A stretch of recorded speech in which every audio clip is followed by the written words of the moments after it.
अस्सलाम वालेकुम, मेरा नाम डॉक्टर अब्दुल मोइद है। मैं 75 दमा एलर्जी वैक्सीनेशन सेंटर रजाना पर काम कर रहा हूँ। हमारे यहाँ मंडे से सैटरडे सुबह 8 बजे से 3 बजे तक एलर्जी से मुतल्लिक अमराज का इलाज, वैक्सीनेशन और टेस्ट की सहूलत दी जाती है। इसका चेकअप फीस मामूली 300 रुपये है। इतवार वाले दिन हमारे स्पेशलिस्ट डॉक्टर अख्तर अली चद्दर साहब तशरीफ़ लाते हैं। आज इस वीडियो में मैं एक बहुत कॉमन सी चीज़ लेकिन जिसकी इम्पोर्टेंस बहुत है उस बारे में बात करना चाहूँगा।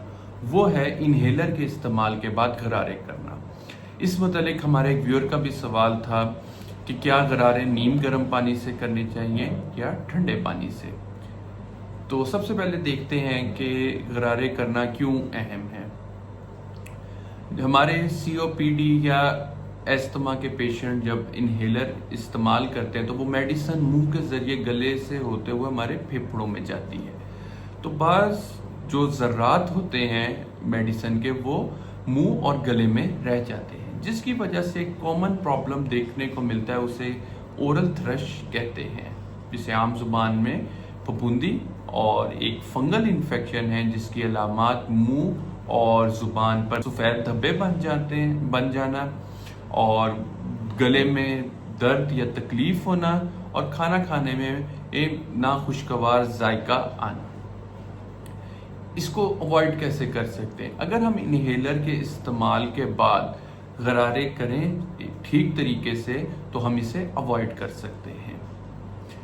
गरारे किस तरह करने चाहिए और कितनी दफ़ा करने चाहिए? हर बार इन्हेलर के इस्तेमाल के बाद हमें अच्छे तरीके से गरारे करने चाहिए। गरारे करने का तरीका निहायत सिंपल है।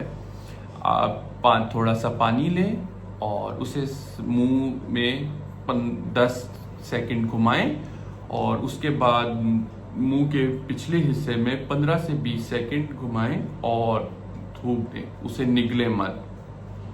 इस अमल से आप मुंह में फफूंदी की ग्रोथ को रोक सकते हैं और उसे ख़त्म कर सकते हैं। इसके अलावा जो हमारे व्यूअर का भी सवाल था कि क्या पानी नीम गर्म होना चाहिए या आम ठंडा पानी होना चाहिए और किस किस्म का पानी हमें पीने के लिए इस्तेमाल करना चाहिए।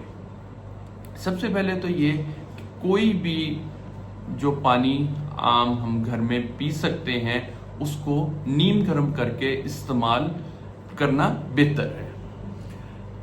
इसके अलावा